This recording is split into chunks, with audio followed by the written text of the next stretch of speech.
Greetings. My name is Saul. Many are presently experiencing uncertainty, anxiety, and even extreme fear as unexpressed but deeply felt emotional conflicts arise within them, seemingly in response to the worldwide divisive confusion being constantly reported on news and social media. This is the final stage in the karmic release of eons worth of stuff that is not in alignment with love, and which must be acknowledged, thanked, and freely released before your collective awakening. The intense intent to be only loving whatever arises, that so many are now embracing, is permitting this massive and necessary eruption of tough all across the planet so that it may be thanked and rapidly released.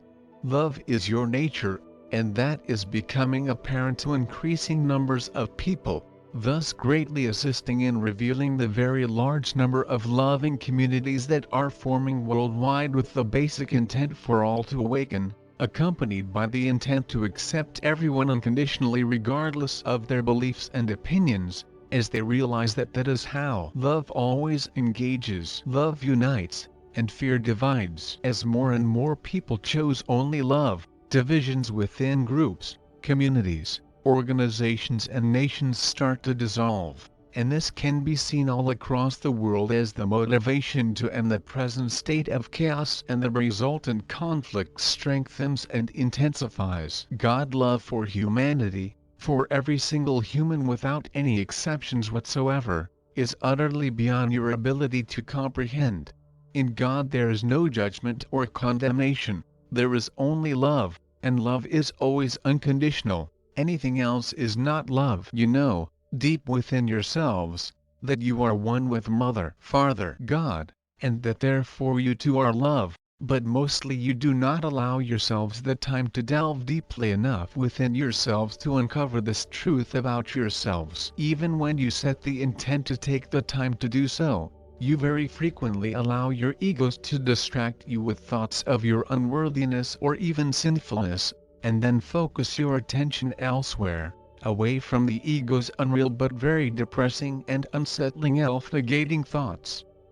All inform our love incarnate, because love is all. Your task as humans in form is to be and demonstrate who you are, love in action. You do this very simply by setting the intent daily to be only loving whatever arises, and then renewing it whenever it comes to mind throughout the day.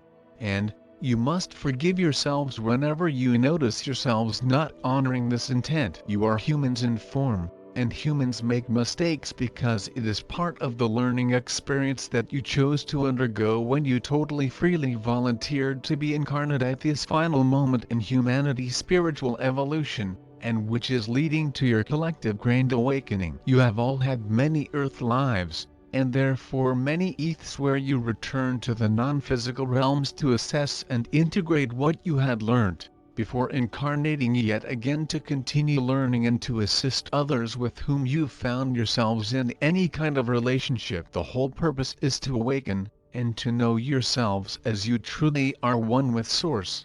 Many of you do accept this intellectually as the truth, but your egos do a great job of convincing you that now is not the time, that you have to attend to daily living and defend yourselves against others who do not have your best interests at heart. As long as you accept those ego-derived beliefs as valid, you will fearfully keep your hearts closed, not realizing that love surrounds you in every moment of your existence, waiting extremely patiently for you to choose to open yourselves to receive its loving embrace. Those of you who have children know that your love for them will never end, that you will continue to love them even if they misbehave or are taken from earth seemingly prematurely. Well, God's love for you is infinitely more intense than yours as humans is for your children, so allow yourselves to accept His loving embrace in every moment, just as your children accept yours. When you accept love fully and freely into your hearts, your knowing awareness of its reality guides you to extend and share it unconditionally with everyone with whom you interact. Doing that demonstrates very clearly to others that love is real. This is why you incarnated this time around, and no one but you can fulfill this mighty and beautiful divine task. This is why we in the non-physical realms keep on reminding you of how absolutely essential it is for each of you to go deeply within yourselves daily and recharge yourselves with love. Love is the energy field in which all exists, and where all is possible. There is nowhere and no place else. However, choosing to incarnate as a human into the very limiting illusory or dream state, as you all have done, means accepting the whole gamut of limitations that the human condition imposes upon you. There are gateways or paths through many of those limitations, and the way to find them is through deep relaxation into the individual depth of yourselves during your undisturbed daily time alone, fully honoring yourselves because you are in every moment one with and utterly inseparable from your divine source, your creator, your mother, father, God, and, of course, you can use any term that appeals to you and resonates with you as the able to describe in human terms the infinitely wise and loving Supreme Being who is all. Whatever word you may choose to label our source is totally immaterial, and most of you believe that you do need to attach a label or name. Just realize that everyone is perfectly entitled to use their own label, and that source loves you always, infinitely, whatever label you choose to use as a form of address.